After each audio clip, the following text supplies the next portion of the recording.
Karen Harris's teen in Harris hat, then learns his mom is her new boss. How will this story escalate? To find out, watch the video to the end. But first, please subscribe to my channel and turn on notifications to get more stories like this. The afternoon sun was high in the sky, casting warm golden rays over the bustling suburban street. Shops lined the sidewalks, their doors propped open to invite customers in, and families meandered about, enjoying the weekend. Among them was 16-year-old Jeremy, a quiet and thoughtful boy who had spent the morning volunteering at a local community center. Now, wearing his favorite Harris hat, his way of showing support for a movement he deeply admired, he was walking to a nearby ice cream shop to reward himself with a well-deserved treat. Jeremy was the kind of teen who flew under the radar. He preferred reading to partying, meaningful conversations to small talk, and standing up for causes he believed in without drawing too much attention to himself. The Harris hat was his personal statement, a way to represent inclusivity and equality, values he held close to his heart. It had been a gift from his mom, Olivia, a recently appointed CEO of a prominent company in town, and he wore it proudly wherever he went. But today, the simple act of wearing that hat was about to set off a chain of events that neither he nor Olivia could have anticipated. Jeremy reached the ice cream shop, the bell above the door jingling as he stepped inside. The cool air was a welcome relief from the heat, and the sweet aroma of waffle cones and chocolate filled the air. He joined the line, scanning the menu for his usual order, a double scoop of mint chocolate chip. The shop was crowded, filled with families and kids chattering excitedly, but Jeremy's attention was drawn to the woman in front of him. She was hard to miss, her fiery red hair perfectly styled, her outfit crisp and pristine, and her demeanor unmistakably commanding. She stood with her arms crossed, tapping her foot impatiently as though the mere act of waiting was an affront to her existence. Jeremy immediately recognized her type, a Karen, as the internet called it. He'd encountered people like her before, loud, entitled, and ready to unleash fury over the smallest inconvenience. When it was finally her turn to order, Karen leaned over the counter, her voice dripping with condescension. "Excuse me, but I specifically asked for a caramel macchiato with extra foam, not whatever this is," she said, thrusting her cup at the teenage cashier. The poor girl stammered an apology, her hands trembling as she tried to fix the drink. Jeremy sighed quietly, wishing people could be kinder. But as he moved forward in line, he couldn't have predicted what would happen next. After Karen collected her corrected drink with a disdainful scoff, she turned to leave, her sharp eyes scanning the shop, and landing squarely on Jeremy's hat. Her expression shifted instantly, her brows furrowing, and her lips pressing into a thin line. "Excuse me," she said, her voice cutting through the chatter as she approached Jeremy. He froze, surprised to find himself the target of her ire. "Yes," he replied cautiously. Karen pointed at his hat, her manicured finger nearly brushing the brim. "Do you think that's appropriate to wear in public?" she demanded. Jeremy blinked, confused. "My hat." "Yes, your hat," Karen snapped. "Do you even know what that represents? Do you realize how offensive it is to some people?"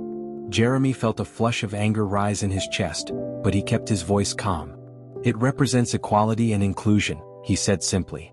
"I don't see how that's offensive." Karen's face turned red, her indignation growing. "Oh please," she scoffed. "It's just another way to push a political agenda. People like you think you're so righteous, walking around with your little statements. Well, not everyone agrees with you, young man." By now, the entire ice cream shop had fallen silent, all eyes on the unfolding confrontation. Jeremy glanced around, his cheeks burning with embarrassment, but he refused to back down. "I'm sorry you feel that way," he said, his voice steady. "But I have a right to wear this hat just like you have a right to your opinion." Karen's eyes narrowed, and for a moment, it seemed like she might let it go. But then she noticed the logo on Jeremy's shirt, a small emblem representing the community center where he volunteered. "Oh, I see," she said with a sneer. "You're one of those do-gooders who thinks they can save the world. Let me give you some advice, kid. No one cares about your little causes. You're just wasting your time." Jeremy clenched his fists, his heart pounding. He wanted to respond, to stand up for himself, but before he could find the words, the cashier, the same girl Karen had berated earlier, spoke up. "Ma'am, please," she said nervously. "He hasn't done anything wrong. Can't you just leave him alone?" Karen whirled around, her fury now directed at the cashier. "Stay out of this," she snapped. "This is none of your business." But her outburst had the opposite effect. A man in line stepped forward, crossing his arms. "Actually, it is our business," he said firmly. "You're harassing a teenager over a hat." Maybe it's time for you to leave." Several other customers nodded in agreement, murmuring their support. Karen's face twisted with anger and humiliation, and she turned back to Jeremy, her finger wagging in his face. "You'll regret this," she hissed. "Mark my words." With that, she stormed out of the shop, her heels clicking angrily against the floor. The bell jingled violently as the door slammed shut behind her. Jeremy let out a breath he hadn't realized he was holding.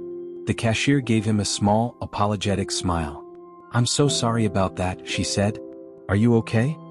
He nodded, though his hands were still shaking. "Yeah, I'm fine. Thanks for sticking up for me." The man who had intervened clapped Jeremy on the shoulder. "You handled that well, kid.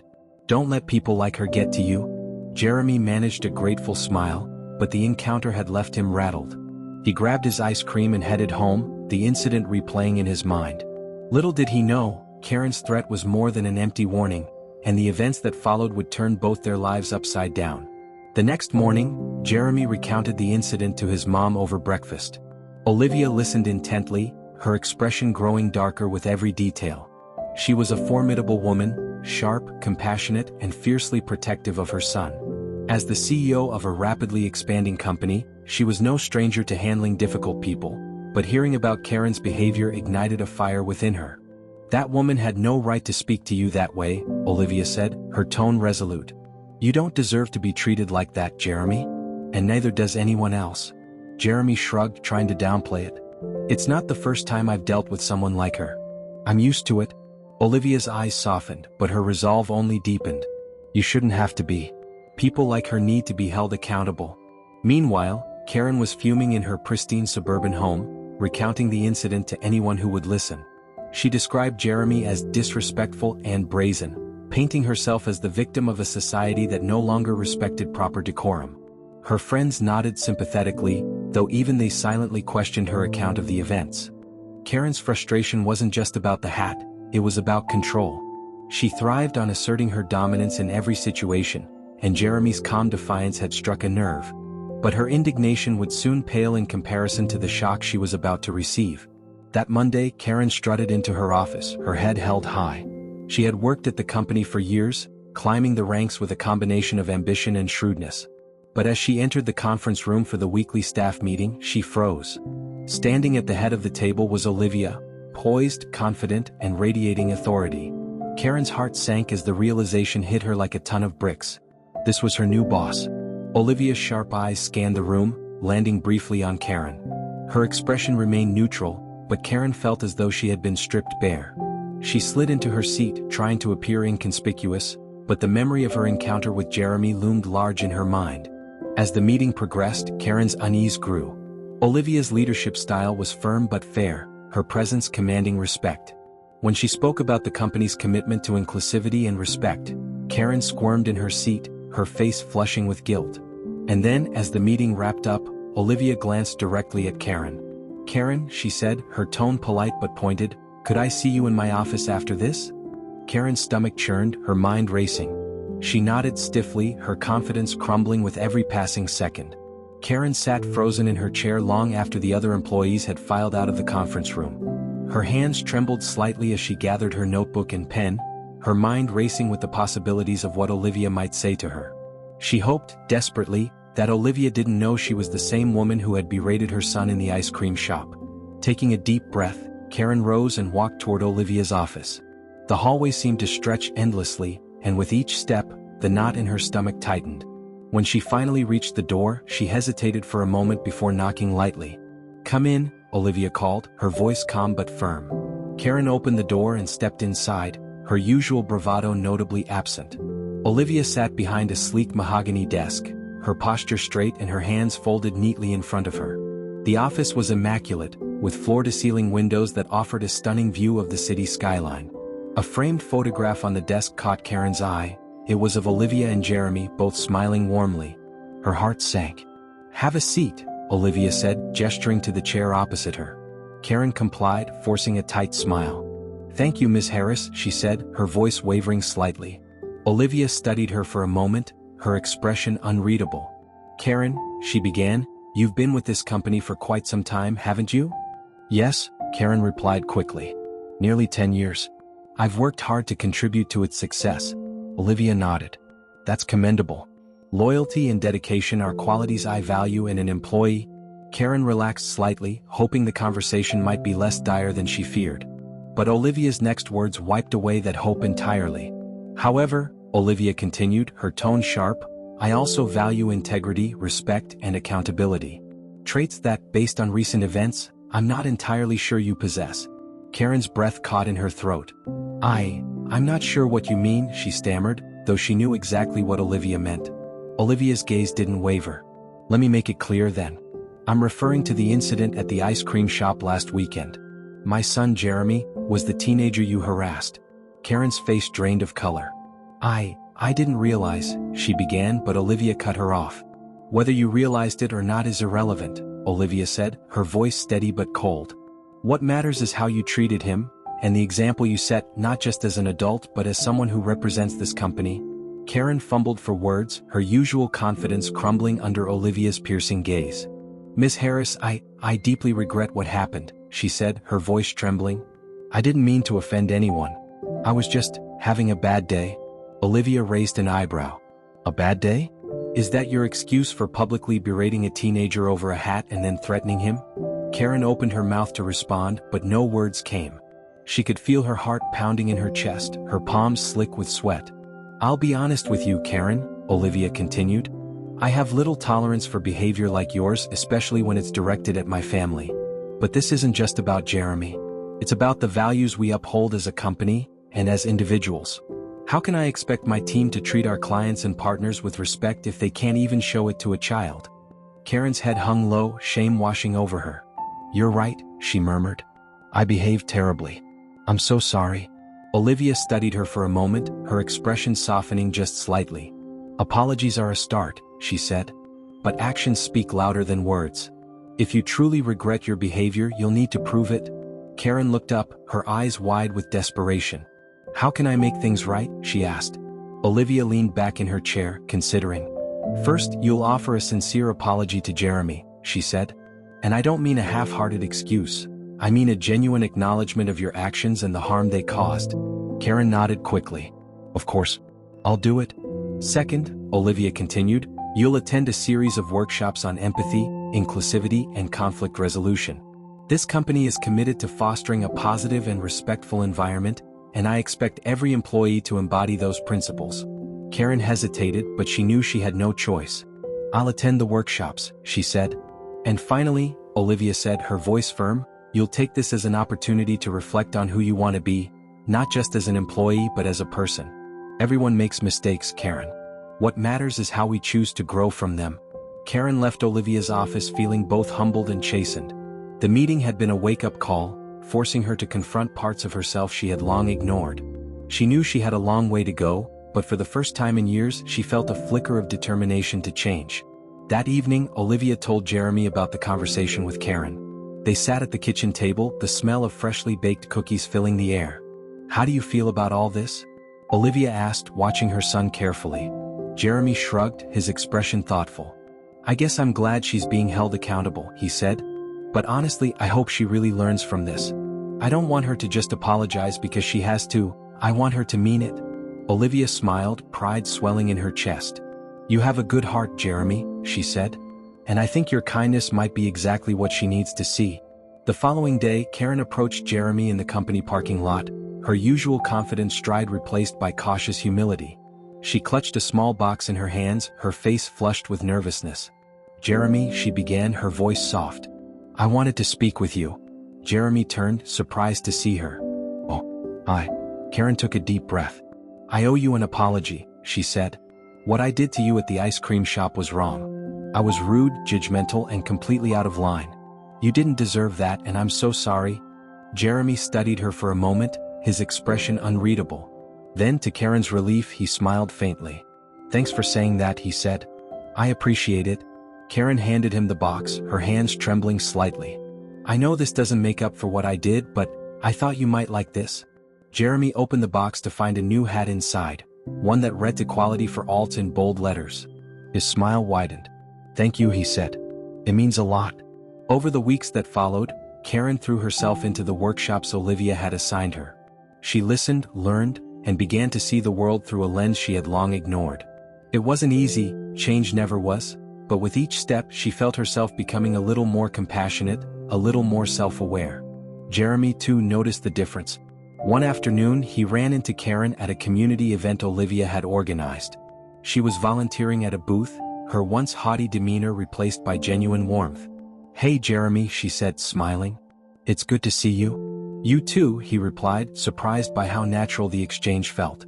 For the first time he saw Karen not as the woman who had harassed him, but as someone trying to be better. Months later, as Karen stood in Olivia's office for her annual review, she felt a sense of gratitude she hadn't expected. Olivia's leadership, and Jeremy's quiet strength, had shown her the kind of person she wanted to be. "You've made great progress," Olivia said, her tone approving. "Keep it up." Karen nodded, a genuine smile on her face. "Thank you, Ms. Harris. I will." As Karen continued her journey of growth, the transformation wasn't just evident in her work life. It began spilling over into her personal life as well. For years, Karen had built a wall around herself, shielding her insecurities with arrogance and entitlement. But now, as she reflected on her actions and the harm they had caused, she started to dismantle that wall piece by piece. One Saturday morning, Karen found herself at the community center where Jeremy volunteered. It was Olivia's idea to involve her employees in outreach programs, a way to build connections and give back to the community.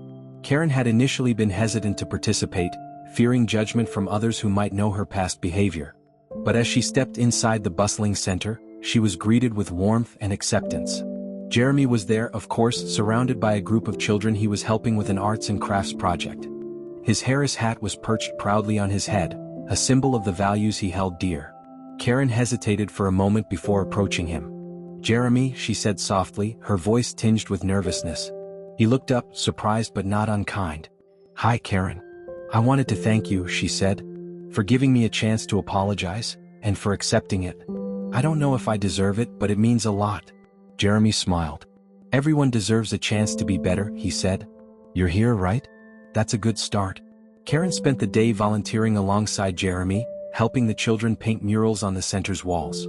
At first, she felt out of place, unsure of how to connect with the kids. But as the hours passed, she found herself laughing and chatting with them, her guarded demeanor slowly giving way to genuine warmth. One little girl, no older than 6, handed Karen a drawing she had made, a colorful depiction of a sun shining over a field of flowers.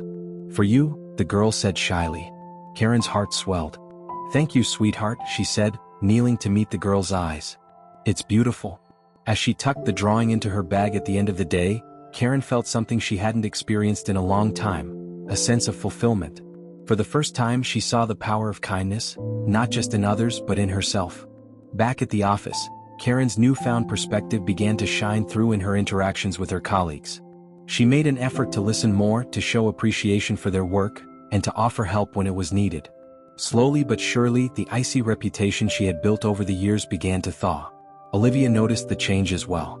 During a team meeting, she saw Karen step in to mediate a disagreement between two employees, her tone calm and empathetic. It was a far cry from the confrontational behavior Olivia had witnessed during their first encounter. After the meeting, Olivia called Karen into her office. "You handled that situation well," she said, nodding toward the conference room. "I can see you've been making an effort." Karen smiled, her cheeks flushing slightly. "Thank you. I'm trying." Olivia leaned back in her chair, studying her thoughtfully. "Growth is a process," she said. "And it's not always linear. But you've taken responsibility for your actions, and that's more than many people are willing to do." Karen's smile widened. "I owe a lot of that to you, and to Jeremy," she admitted. "You both showed me what accountability looks like." As the weeks turned into months, Karen's transformation became a source of inspiration for others in the company. Employees who had once avoided her now sought her out for advice, impressed by her willingness to own her mistakes and learn from them. Even Olivia, who had initially viewed Karen as a liability, began to see her as an asset. One afternoon, Olivia called a meeting with Karen to discuss a new project the company was launching, a mentorship program for young professionals from underprivileged backgrounds. The goal was to provide guidance and support to individuals who might not otherwise have access to such opportunities. "I'd like you to lead this initiative," Olivia said, sliding a folder across the desk. "Your experience, both your successes and your challenges, makes you uniquely qualified for this role." Karen stared at the folder, a mix of surprise and gratitude washing over her. "You want me to lead it?" Olivia nodded. "I do. But only if you're ready." Karen picked up the folder, her hands steady. "I am," she said with confidence. "Thank you for believing in me." The mentorship program quickly became one of the company's most successful initiatives, and Karen poured her heart into it. She worked closely with the Ments, sharing not just her professional expertise but also the lessons she had learned about empathy and accountability. Jeremy, who had been following Karen's progress from afar, decided to attend one of the program's workshops. He watched as Karen spoke to a group of young professionals, her voice steady and genuine as she encouraged them to pursue their goals despite the obstacles they faced. After the workshop, Jeremy approached her. "You're doing a great job," he said, a hint of pride in his voice. Karen smiled, her eyes misty. "Coming from you, that means a lot."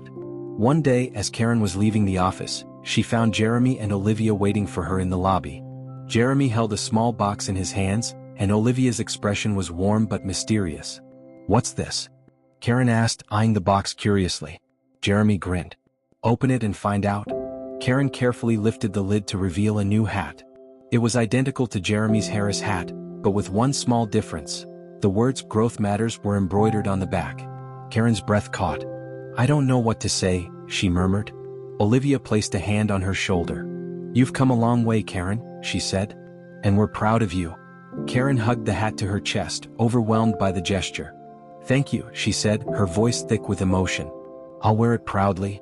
From that day forward, Karen's Harris hat became a symbol of her journey, a reminder of where she had been and how far she had come. She continued to lead the mentorship program, her impact reaching far beyond the walls of the company. Jeremy, too, found himself inspired by Karen's transformation. He began to see her not as the woman who had once berated him, but as proof that change was possible. And in doing so, he reaffirmed his own belief in the power of kindness and resilience. As for Olivia, she watched with pride as both her son and her employee grew into leaders in their own right. She had always believed in the importance of holding people accountable, but she also knew that accountability was only meaningful if it came with the opportunity to grow. In the end, Karen's journey wasn't just a story of redemption. It was a testament to the idea that change, no matter how daunting, is always within reach. Months passed and Karen's mentorship program began to thrive, drawing attention not just within the company but from organizations across the city. Her dedication to fostering inclusivity and empowerment had earned her newfound respect, both from her colleagues and the Ments she guided. Yet, Karen often found herself reflecting on how far she had come, and how much further she wanted to go. It was a quiet afternoon in her office when Karen received an email that left her stunned. The message was from the city's Diversity and Inclusion Council, inviting her to speak at their annual conference. The event was a high-profile gathering attended by business leaders, activists, and educators, all focused on creating a more equitable society. The invitation praised Karen's efforts with the mentorship program and highlighted her transformation as a source of inspiration. Karen read the email 3 times, her heart pounding. She felt a mix of pride and apprehension. Public speaking was not her forte, and the thought of sharing her personal journey in front of such a distinguished audience was daunting. But deep down, she knew this was an opportunity she couldn't pass up. Karen decided to accept the invitation, but preparing for the speech proved to be one of the biggest challenges she had faced. She spent hours drafting and revising, often second-guessing herself. How much of her story should she share? Would people judge her for her past behavior, or would they see the person she had become? One evening, as Karen sat at her desk staring at a blank page, there was a knock on her door. It was Jeremy holding 2 cups of hot chocolate. "Thought you could use a break," he said with a smile. Karen accepted the cup gratefully. "Thanks, Jeremy. You have no idea how much I needed this." Jeremy sat down across from her, glancing at the scattered notes on her desk. "Is this for the conference?" he asked. Karen nodded. "Yeah. I'm supposed to talk about my journey and what I've learned, but I don't even know where to start." Jeremy took a sip of his drink, his expression thoughtful. "Why not start with the truth?" he suggested. "Just be honest about who you were, who you are now, and what changed." Karen sighed. "That's easier said than done. What if people can't see past my mistakes?" Jeremy leaned forward, his gaze steady. "People will always have opinions, but what matters is that you've grown. You've worked hard to be better, and that's worth sharing." Karen smiled, touched by his words. "You're wise beyond your years, you know that?" Jeremy grinned. "I've had some pretty great role models." With Jeremy's encouragement, Karen threw herself into preparing for the conference. She practiced her speech in front of the mirror, refining her words until they felt authentic and impactful. She even rehearsed in front of Olivia, who offered constructive feedback while reminding Karen of her progress. When the day of the conference arrived, Karen felt a mixture of nerves and excitement. She stood backstage, clutching her notes as the MC introduced her to the audience. The applause that greeted her as she stepped onto the stage was warm and welcoming, but it did little to calm the butterflies in her stomach. Karen took a deep breath and began. "Good afternoon. My name is Karen, and I'm here to share a story, not just about where I've been but about where I'm going." She paused, scanning the room. "For much of my life I thought I had it all figured out. I believed my success was a reflection of my worth and that I didn't need to consider how my actions affected others. But that changed when I met someone who challenged me to look in the mirror and confront the person I had become." Karen went on to recount the incident at the ice cream shop, her voice steady but filled with emotion. She spoke about her encounter with Jeremy, her meeting with Olivia, and the journey that followed. She didn't shy away from admitting her faults, but she also highlighted the lessons she had learned and the person she was striving to be. "I've come to realize that growth isn't a destination, it's a process," she said as she concluded her speech. "It's about taking accountability, seeking understanding, and choosing kindness, even when it's difficult. And it's about remembering that we're all capable of change, no matter where we start." The room erupted into applause, the sound washing over Karen like a wave. She felt a sense of relief and pride, knowing she had shared her truth and been heard. After the conference, Karen was approached by numerous attendees who praised her vulnerability and courage. One woman, a school counselor, told Karen that her story had inspired her to create a mentorship program for her students. Another attendee, a business owner, expressed interest in partnering with Karen's company to expand the reach of the program. But the most meaningful moment came when Jeremy and Olivia found her in the crowd. Jeremy beamed as he hugged her. "You were amazing," he said. "I'm so proud of you." Olivia nodded, her eyes shining with pride. "You've come a long way, Karen. And this is just the beginning." The conference marked a turning point for Karen, solidifying her commitment to creating positive change. She threw herself into her work with renewed energy, expanding the mentorship program and collaborating with other organizations to reach even more people. Her story became a beacon of hope for those who believed change was out of reach, and her efforts earned her recognition from both her peers and the wider community. But Karen never forgot the people who had helped her along the way. She often sought advice from Olivia, who had become both a mentor and a friend. And she continued to connect with Jeremy, whose unwavering kindness and resilience had been the catalyst for her transformation. One evening, as Karen walked through the neighborhood, she spotted Jeremy sitting on a park bench, reading a book. She approached him, holding 2 cups of coffee. "Mind if I join you?" she asked. Jeremy looked up and smiled. "Not at all." They sat in comfortable silence for a moment, sipping their drinks and watching the world go by. Finally, Karen spoke. "You know, I used to think that kindness was a weakness, that standing up for others meant letting your guard down. But you showed me how wrong I was." Jeremy shrugged, his smile humble. "Kindness isn't always easy, but it's worth it. And you've proven that people can change if they're willing to try." Karen nodded, her heart full. "Thanks for believing in me, Jeremy. It made all the difference." The momentum of the Pathways Forward program continued to build, drawing attention from media outlets and community leaders. Local newspapers ran headlines about the initiative, highlighting the transformative power of mentorship and the unlikely story of its founder. Karen found herself in the spotlight more often than she was comfortable with, but she approached each interview and public appearance with humility and authenticity. During one such interview, a journalist asked her, "Karen, you've come a long way from where you started. What's been the most challenging part of your journey?" Karen paused, choosing her words carefully. "The hardest part was facing myself," she admitted. "It's not easy to confront your own flaws and take responsibility for the harm you've caused. But I've learned that growth begins with honesty, with yourself and with others." The journalist nodded, visibly moved by her response. "And what's been the most rewarding part?" Karen smiled, her eyes softening. "Seeing the impact this program has had on people's lives. Watching someone discover their potential, achieve their goals, and believe in themselves, that's what makes it all worth it." The program's success also brought new opportunities. Karen was invited to join the board of a prominent nonprofit organization focused on education and workforce development. The role allowed her to expand her impact even further, working alongside other leaders who shared her passion for creating equitable opportunities. One of those leaders was a man named David, a retired educator who had dedicated his life to mentoring at-risk youth. David's wisdom and warmth reminded Karen of the importance of compassion and leadership, and the two quickly became friends. During one of their conversations, David said, "Karen, you've done incredible work with Pathways Forward. But have you ever thought about what's next?" Karen frowned, puzzled. "What do you mean?" "I mean your legacy," David replied. "This program is just the beginning. What kind of legacy do you want to leave behind?" The question lingered in Karen's mind long after their conversation ended. She realized that while she had made significant strides, there was still so much more she wanted to accomplish, not just for herself but for the people and communities she served. Jeremy, ever the optimist, encouraged Karen to dream big. "Why not take the program national?" he suggested one evening as they brainstormed ideas. "There are so many places that could benefit from something like this." Karen laughed, though the idea intrigued her. "That's a pretty big leap," she said. "But maybe you're onto something."